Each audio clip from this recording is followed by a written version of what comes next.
Welcome to the Meditation Podcast. You can find all our episodes on meditationpodcast.org. We're also on BitChute and YouTube. You find the links in the podcast description. I'm also a podcasting coach because I've got 4 other podcasts: Speaking Podcast, Learn Polish Podcast, Awakening Podcast, and the Crypto Podcast. You'll find everything on bio.link/podcaster. Today, my guest, Canadian. Please welcome Jenelle Annette. Hi, everybody. Thank you so much for having me on the show, Roy. No problem at all. So you might like the listeners know us. Who's Jenelle? Yeah, so I work with women and I do a lot of helping them with their relationship patterns and connecting all the dots to their family system, and ultimately just looking at a lot of the patterns in our lives and trying to understand where it comes from. So I've been working with women for just over 5 years now, and have personally dove really deep into a lot of the stuff that I teach, and that is in any of the programs that I offer. So it's a little bit about me, not everything, as there's lots to an individual, but that's my little summary for the show. Yeah. Okay.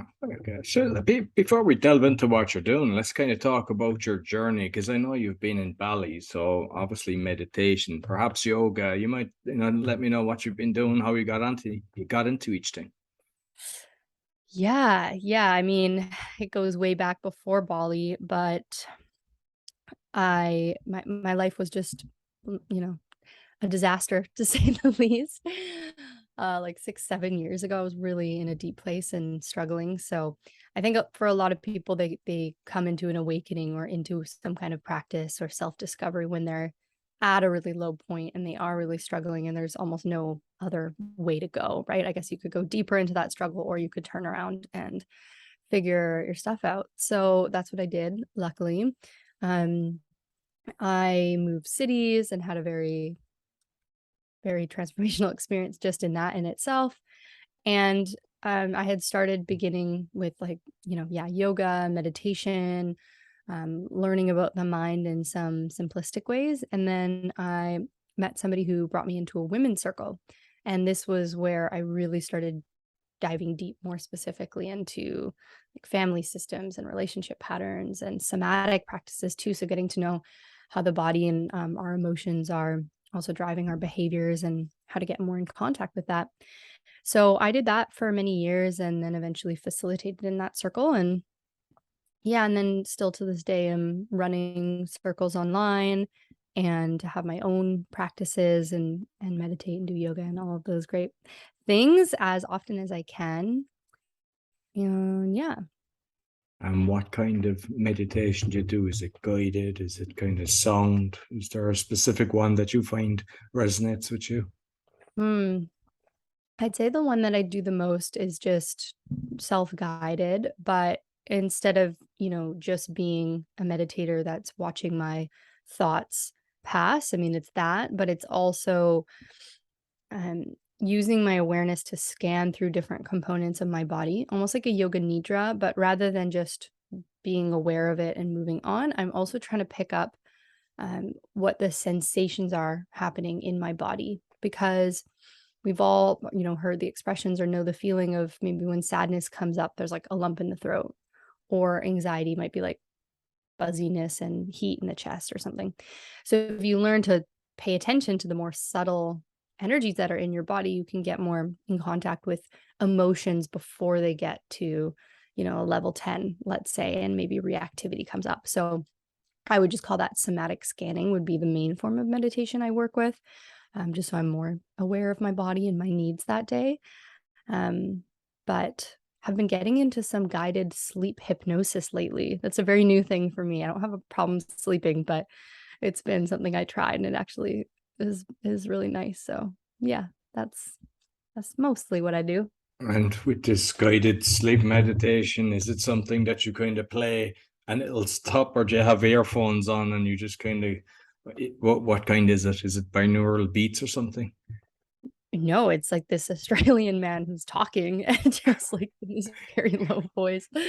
And the one night I played it from my phone, but then I think I woke up to a mosquito at whatever time in the morning and it was still going. So I was like, okay, let's turn this off. We don't know. But I think it's meant to, as you're sleeping, connect to your subconscious mind and help you to do certain things. He has a bunch of different kinds of ones that you can listen to for different reasons, like relaxation or dealing with stress or, abundance and things like that. So, yeah.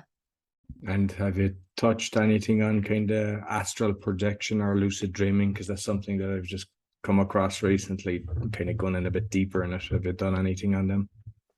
Um, Honestly, not so much. I would like to have more of a dream practice because I'm a very vivid dreamer.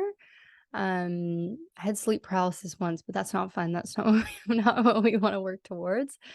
I used to write down all of my dreams and go back, and that's actually a really great way to get in touch with our psyche. And you can start to see some pretty clear themes and patterns in your dreams when you do that. And I wouldn't have been aware of many reoccurring dreams that I had I not written them down and then gone back through and realized I had that dream actually quite a lot. So that's a really fascinating one. With because you mentioned the sleep paralysis, I used to get that an awful lot when I was younger. And the girl that was at the event I was recently mentioned that, and she's kind of saying, for the astral projection, that that's a form of that you're actually at a different level when you go through that. So it was kind of, because I never heard it before. I've looked at it, and there's everybody's got their own opinion on it. They're kind of saying, oh, you're in a deep sleep in your body. Your mind wakes up, but your body doesn't, and things like that. But the way she done it is, she said she was kind of, I mean, I didn't mention it before. She was just saying about it, but basically saying that it's a good thing. So that's why I'm actually planning on doing her quest and delving further to try to work on astral projection, and another guy doing the lucid dreaming, because I think if we can control these things, I think we can kind of control our life a bit better. Yeah, yeah, no, I think it's all very fascinating. And I think if you started having sleep paralysis, but had some maybe anticipation of it or knowing what to do with it, maybe it's easier to manage. But I was pretty young, and it sounds like you too, when I had it. And it was just, I had no idea what was going on. And I was really afraid. So, yeah, yeah, no, all It's of that it's stuff. a terrifying experience. I mean, I used to feel like a black coming over me, like a kind of screaming. And how I got rid of it is I just faced up to it, and then it stopped after that. Um, It was like, instead of kind of trying to panic to wake up, I just said, "Okay, let's go for this," and just kind of faced up to it. And so, Wow. Oh, that's pretty symbolic. You face the fear, you face the whatever, because it feels like it's an entity or something, right? And sometimes exactly. screaming and hearing I was hearing a voice like telling me scary things, and it was, yeah. Yeah, but I mean, a lot of people experience it, but most people, they say nothing because they think people, they look at them, weird. So I suppose let's touch on what you're doing, helping others. I mean, like patterning, because I think everybody's got a pattern. I mean, I know myself that, I think everybody does. So how do we kind of overcome a pattern when we relate? Well, I suppose awareness is the first thing, is it? Yeah. Yeah, so I mean, meditation is a really important tool in all of that, but also knowing your scripts, right? So I think what I want to say first on that is we all have patterns, but that's also kind of the way that our brain works. Like we're very loopy and we have to build habits and we have neural pathways that fire together and wire together, right? So it's not saying all patterns are bad. We brushing our teeth is a pattern, and our maybe healthy friendships could be a pattern too. But then of course we have the more self-destructive or harmful patterns that we want to shift. So, yeah, awareness is definitely the first step. Um, and that might just become obvious at a certain point through enough repetition, or it could become something that you don't even see. It's in a blind spot until maybe you're in a relationship. It could be friendship or romantic. Usually it's romantic, where they start pointing things out that you might not have been seeing before. And you have to look at something and be like, oh, wow, I do that. Like I see that. And it can be kind of icky to feel or to own. And for so many people, it feels so icky to look at and to own about themselves that they just go right back to blame. No, it's you do this, da da da. Right. So awareness, but also a willingness to like really look deeper behind the layers, because somebody might be like, oh, I have a pattern of maybe dating really unhealthy people or whatever. What is that? Da da da. And it's still that fixation on like the other. And yes, that's part of it, part of you attracting a certain kind of person. and is something that's going on within you. But then we have to look deeper on like, well, what is it that's going on within you that might be a little bit sticky or icky to look at? And that's the deeper awareness that we need. And I think a lot of people get stuck on more of the surface level problem at hand rather than the deeper looking within. And like when somebody kind of realizes there's something but doesn't know too much, is there ways of kind of peeling the layers off to kind of find out where the real issue is? Yeah, yeah. Well, I think once you're starting to see, okay, this situation has happened here, here, and here. Maybe it's happening presently, and again, maybe it's a relationship and somebody you had, you know, three different people give you the same feedback, and you're finally ready to be like, okay, maybe this is something for me to look at. You could that's when we kind of have to start drawing those parallels, and it's usually to our family system, right? So when we were in those earlier developmental stages and our brains were growing rapidly, we absorbed a lot. So it's not to say everything is always about the family system and just about your parents, but a lot of our conditioning is from that. So it's learning to start to see the parallels of why you're playing out this pattern. And even if it feels like an unhealthy pattern, there's probably a developmental reason why you started doing that in the first place. So when you find that connection, it does two things. One, it helps you understand or just have more compassion for yourself. Okay, I'm not wrong and flawed and messed up. I just learned to adapt to that, right? Let's say it was you had um, a parent who would get really upset with you every time you kind of had a tantrum or asked for what you needed, yet you were praised for when you were really well behaved and had good grades and did all these things that were maybe a little more type A, you would probably grow into a very type A adult who maybe had a hard time showing your feelings. So if that's the pattern, let's say, and you have a hard time connecting in romantic relationships, instead of just saying I'm wrong and messed up, you can then see, okay, I see where that developed right at that time. And then the key ingredient is not just saying, oh, I see where this developed and why I'm like this, but then what was the missing need underneath that?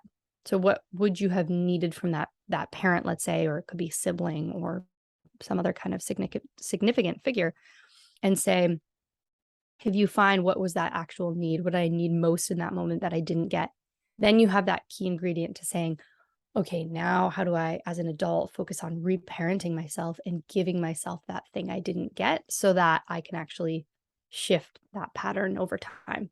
That makes sense, right? So in that example of having to be the good girl or good boy and be really, yeah, type A, get good grades, never have big emotional reactions, never really ask for what you need. Your medicine, if you will, or what you would need to give yourself would be, practices to feel your feelings and to be seen in that. And then also getting more clear on what your needs are, because people like that are usually don't even know what their needs are. It's like, forget asking for what you need. They don't even know. So getting more in tune with their bodies, their emotions, getting more curious about their needs, and then eventually stepping out and practicing asking for their needs to be met. And they can kind of heal that wound that is frozen in time in their psyches. And with with your kind of program, because I was just looking through the website and everything, it's like a 12-week program. Are you doing that in one-on-one, or do you do kind of like a group kind of coaching where you're connecting with a lot of people? Yeah, I do both. So depending on the client's needs, like some people, maybe this is all really new and they really just want, like being in a group feels a little too overwhelming and they just want that intimate space and that's available.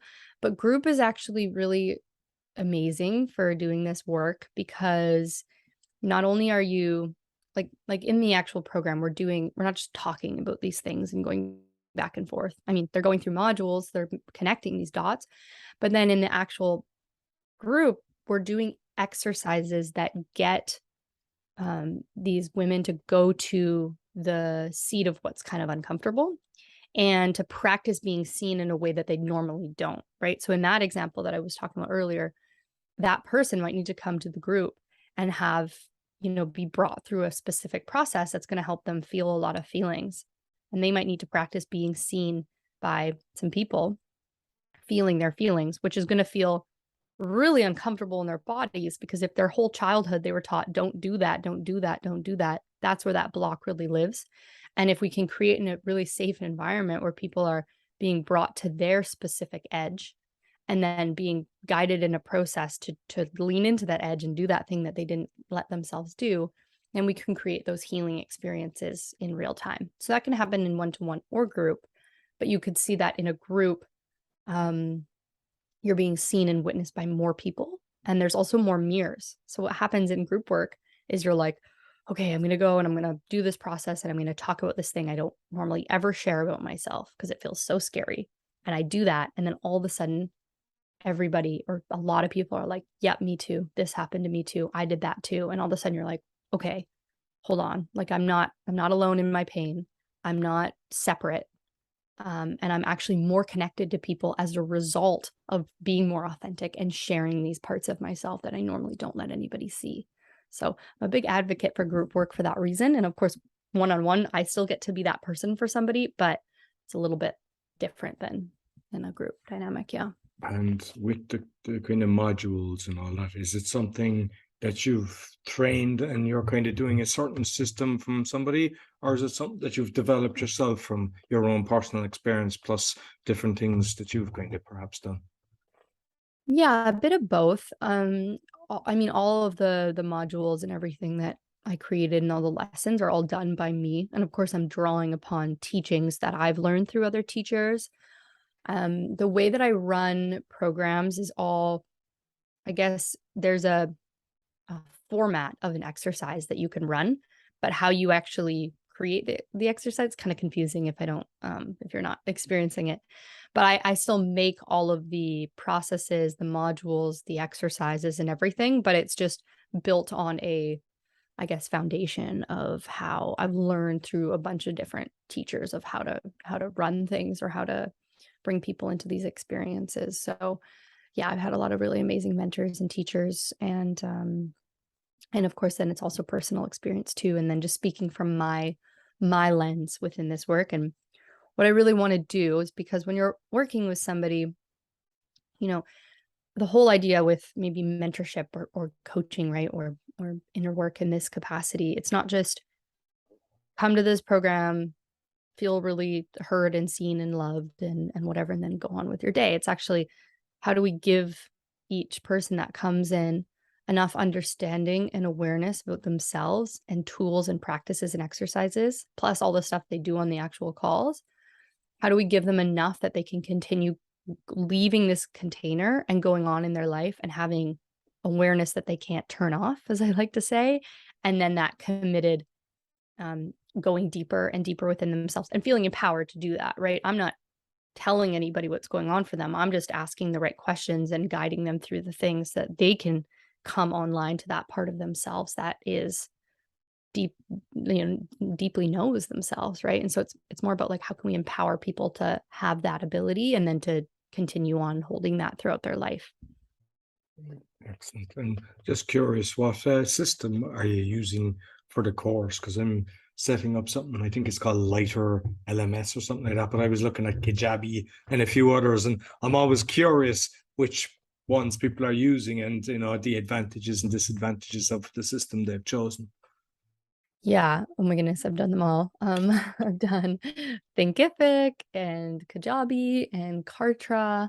I'm kind of straddled between Thinkific and Kartra right now, but I think I'm actually switching to Kajabi. Um, I Kartra is nice because it has all the email software and you can build like landing pages and stuff like that. So it has all the bells and whistles that you need. And I've heard from a lot of people that the software actually runs a lot better than Kajabi. However, with the plan I'm on, I think it only allows you to have 2 courses, and I want to have a lot more than that. So with the Kajabi plan at a pretty similar price, I think you can have up to like 15 or something like that, and just maybe a little bit more. So I'm going to switch over to there. I also find it's a little more aesthetically pleasing, but yeah, Kartra is a good option if you haven't looked into it, if it suits your needs. Um, yeah.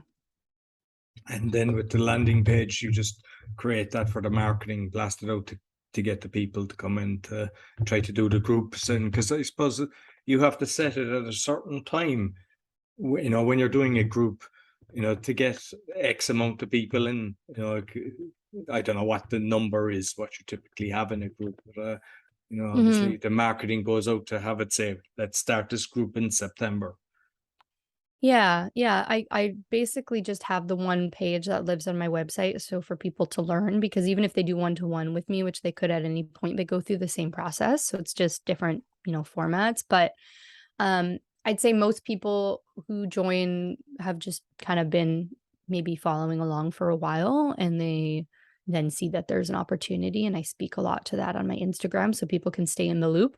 And I just update a little thing at the very bottom of the page that says the date kind of thing so people know, but I'm kind of ongoingly enrolling people for when the next cohort begins.